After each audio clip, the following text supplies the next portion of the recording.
Welcome to the South Bay Jewish Forum and welcome to the Jewish Community Center. We're going to try to do a little technological feat tonight. We have a couple wireless mics and the cell phones are going to be interference. So normally you're asked to turn your cell phones on vibrate. Tonight I'm going to ask you to turn your cell phones off for 2 hours.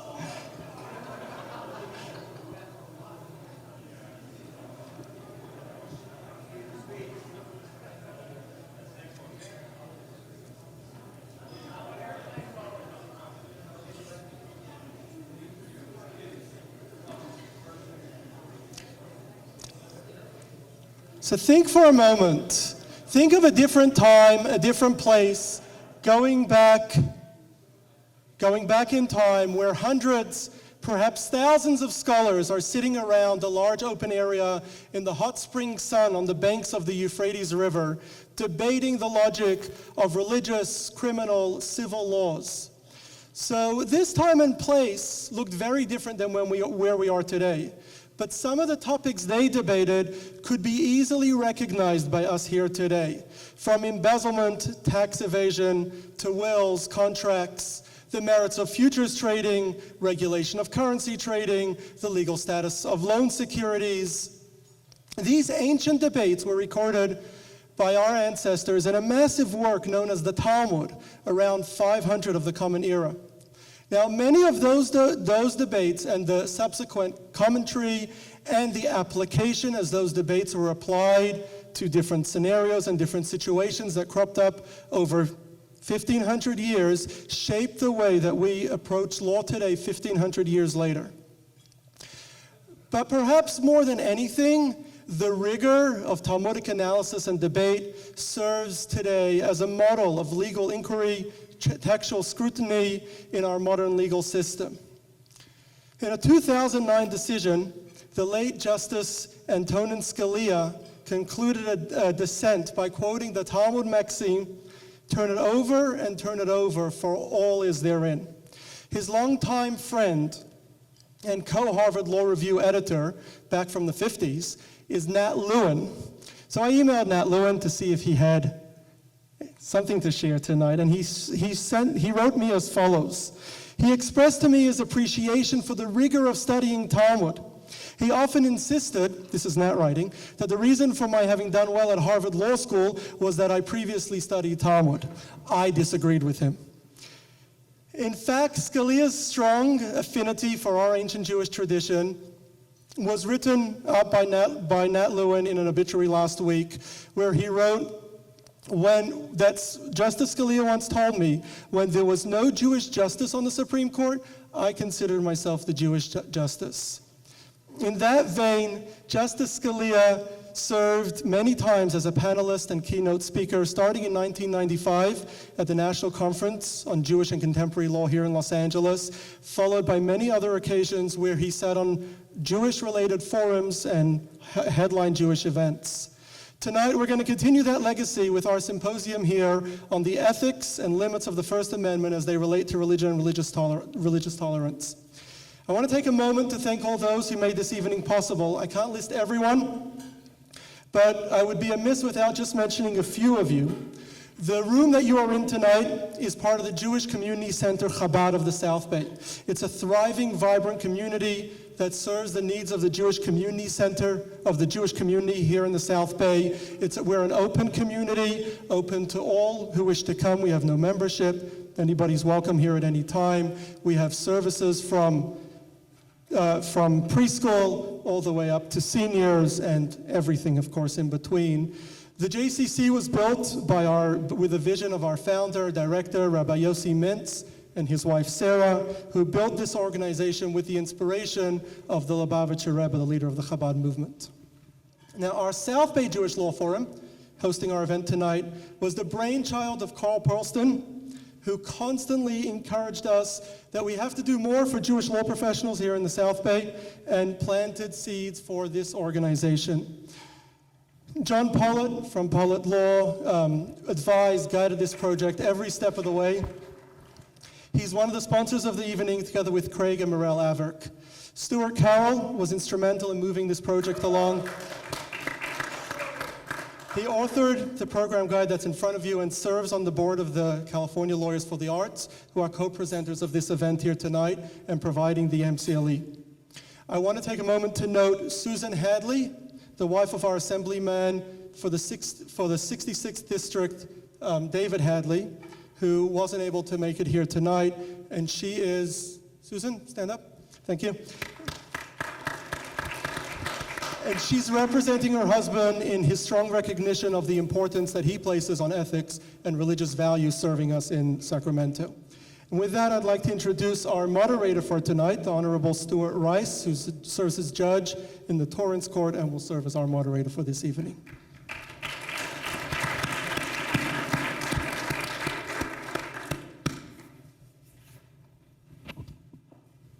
I got the clip on, Mike.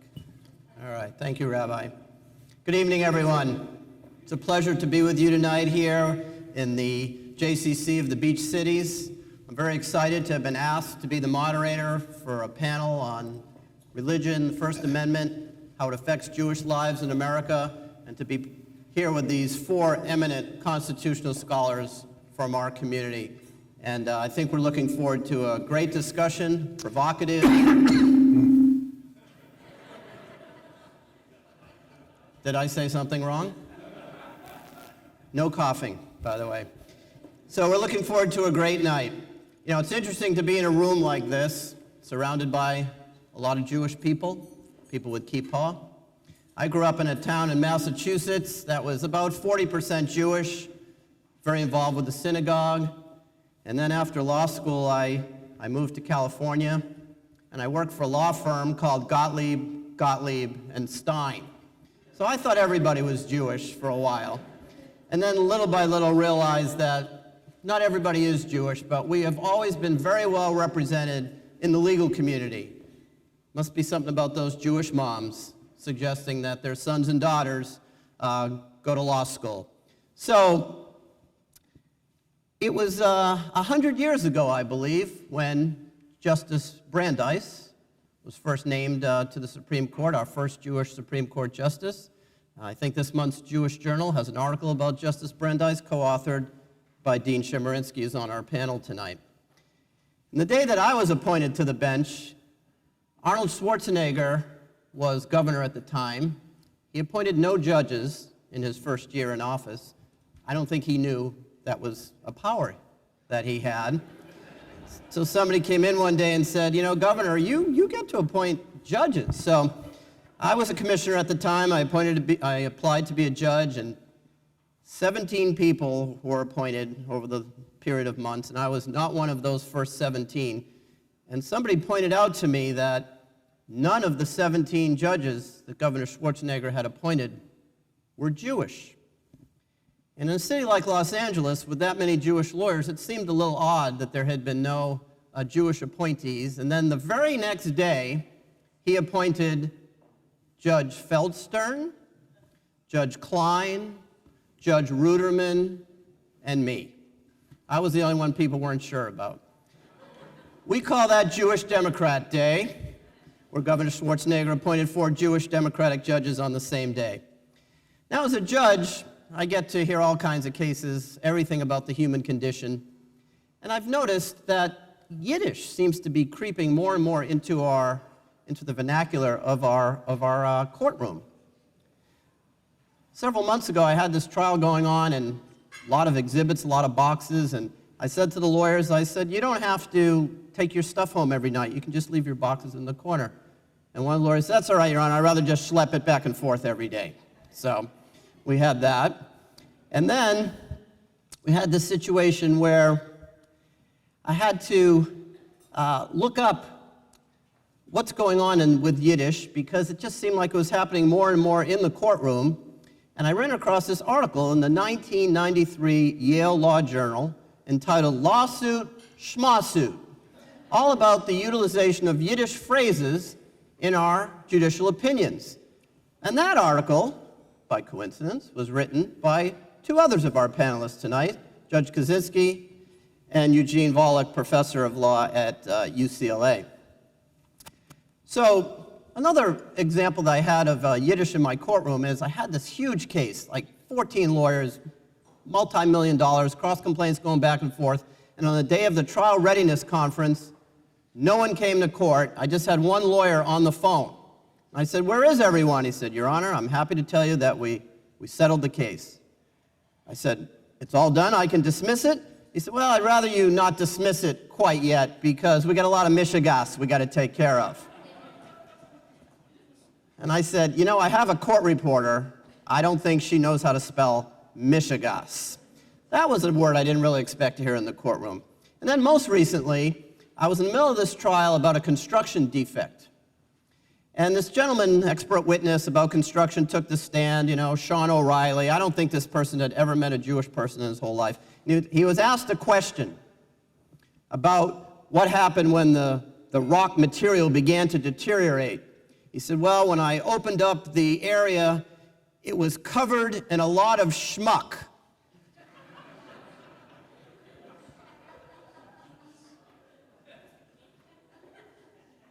I let it go. I could have said, you're supposed to speak English in a courtroom, but I let it go. Then, cross-examination, they're weaving their way back to the same repetitive topics, and he was asked again about, "Well, what did this material look like to you?" He said, "I don't know. It just looked like a lot of schmuck to me." So this time I said, "Excuse me, sir, if you're going to use Yiddish in the courtroom," which is okay, "I don't really think you meant schmuck. That means something else altogether. I think you meant schmutz." And we moved on from there. So it's with us every day. So I thought this was a good audience to tell that story.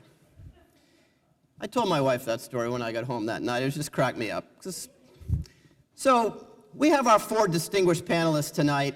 Their bios are in the program, the wonderful brochure that was prepared. I could spend the next 20 minutes telling you about all their great accomplishments, but you can read about them. I think we all much rather hear what they have to say tonight rather than read their bios to you. To put all 4 of these gentlemen, these scholars of constitutional law and otherwise, on our stage here tonight at the same time is just very exciting for me to be a part of, and I think will lead to a great evening.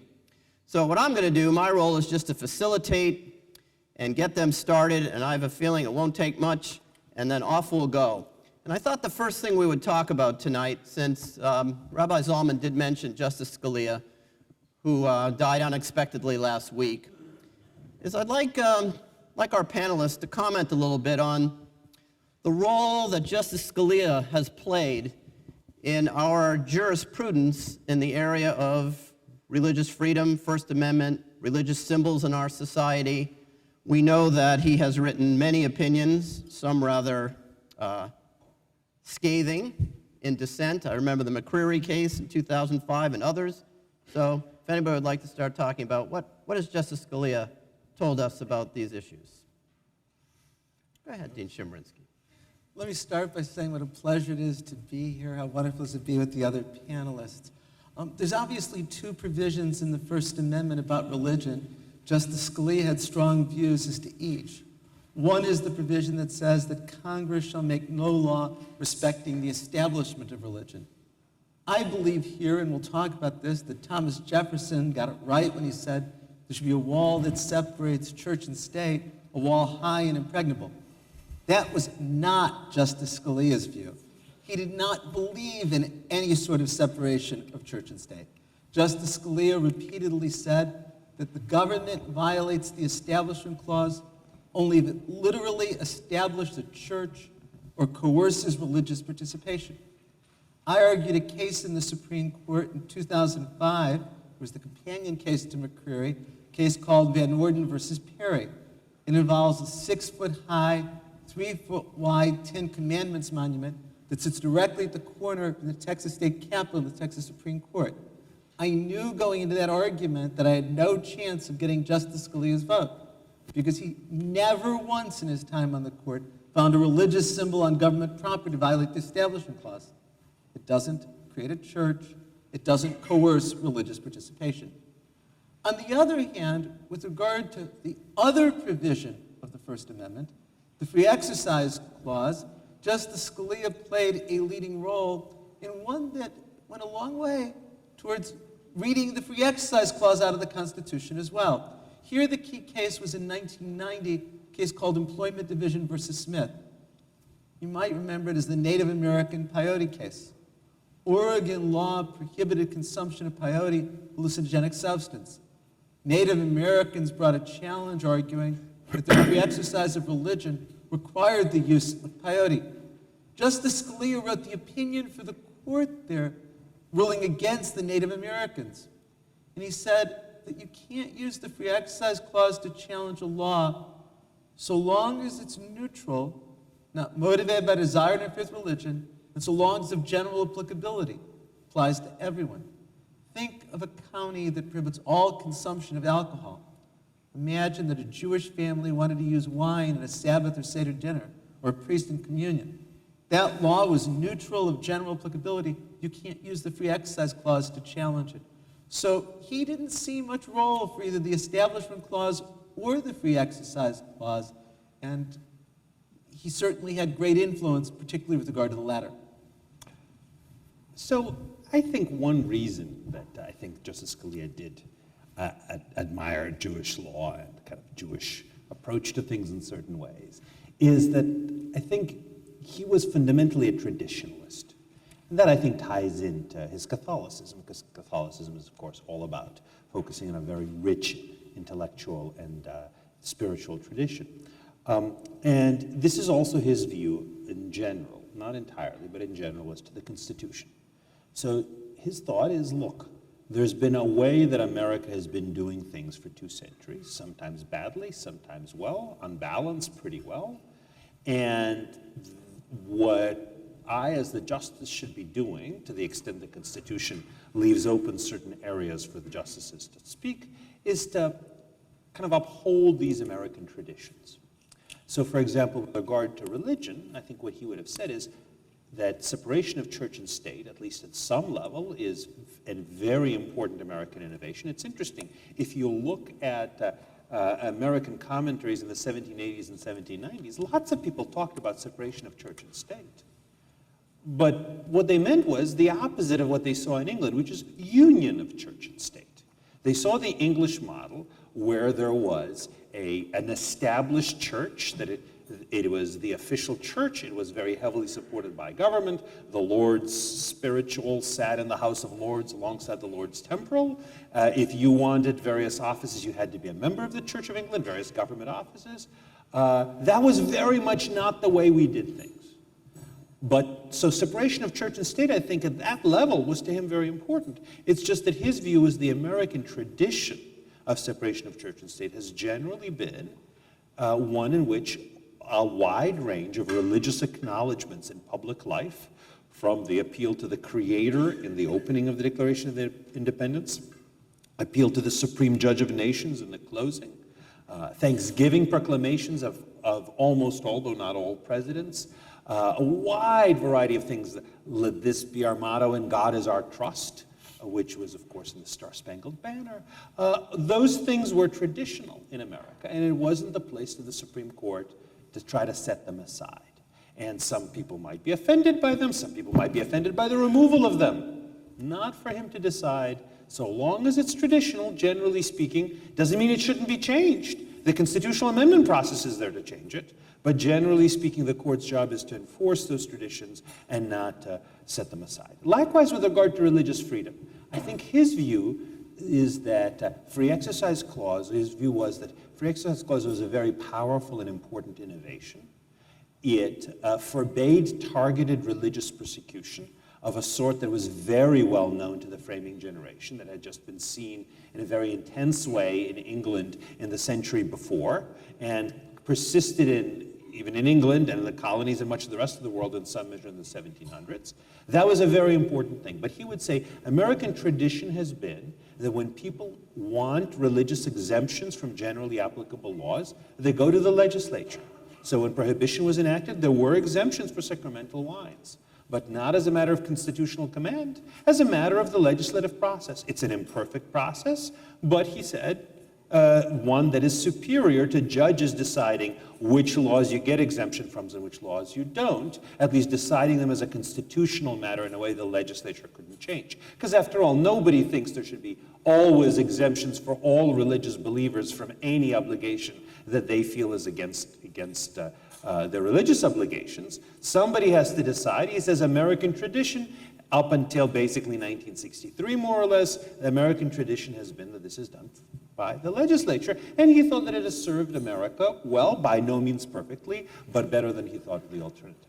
So I think he thought the religion clauses were very important, but he thought that American traditions had more or less settled, more or less firmed up the meanings of those clauses over 2 centuries. And he thought it wasn't the place of the Supreme Court to step in and set aside those traditions by what he saw as innovative and historically and textually unjustified broadenings of those clauses.